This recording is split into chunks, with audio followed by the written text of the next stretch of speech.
Hi, I'm Tim Studd. I'm the Editor-in-Chief of Laboratory Equipment, and we're here at PitCon 2012 in Orlando, Florida.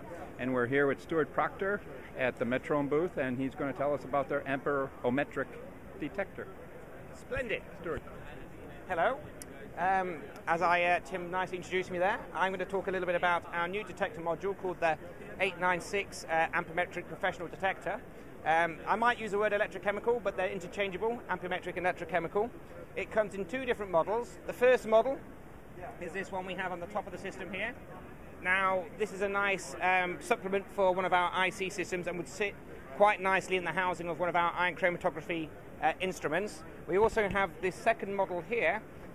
This enables us to attach the electrochemical or pad detector to any vendor's HPLC system. So it's a very versatile piece of equipment. Now, for those of you who don't know what electrochemical or pulse amperometric detector is, essentially we are using electrochemistry to quantify materials in, well, various different substances. So it operates in a variety of different modes. We have 4 different ways of operating it. Anything that can be oxidized or reduced by applying a voltage can potentially be measured using electrochemistry. One of the major benefits of electrochemistry is it's very sensitive, and it's also very selective. So if you have a complicated sample matrix, but you only have one species in there you want to actually selectively oxidize or reduce, you can set the actual parameters up on the detector to specifically isolate a particular ion or species. Okay, so talk a little bit about the different modes available. We have something called DC mode. Now in the DC mode we apply a single voltage, and at that voltage a particular analyte will reduce or oxidize, and it's a very sensitive way. For example, if you're looking at sulfide or cyanide, for example, you can get down to the very low parts per billion, in actual fact into the parts per trillion range, so very sensitive. Obviously, the DC mode doesn't work for everything, so we have something called the pulse amperometric mode. Now, this is for species which, when they oxidize or reduce at the chemical surface, they will deposit.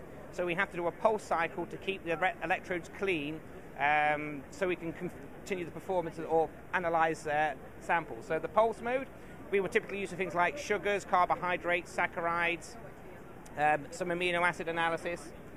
We also have something called the flexi iPad mode. Now essentially you can apply anything up to 50 different voltages in any cycle or waveform that you like. We use this for very complicated matrices like plating bath analysis. We can do brightness and suppressor analysis in plating bath using that technology. And we also have a cyclic voltammetry mode. Now talk a little bit about the cell itself. It's a very robust cell.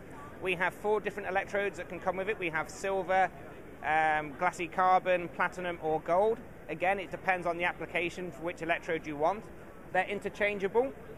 It's actually got an auto-scaling facility in the cell, so you're never going to go... So if you're looking at low level or high level, it will auto-scale, so you can get so you're never losing the signal off the top of the scale. So it's very nice. It makes simple analysis. The cells themselves, we have an auxiliary stainless steel auxiliary electrode, and the reference electrode can be either silver chloride, or we also have a palladium electrode depending on the application. It's a very nice system. As I said, just to quickly summarize, you can attach this to HPLC systems, or you can put it with a current IC system. It's selective, it's sensitive, it's very nice, and it's new, and it's from Metrohm. Thank you.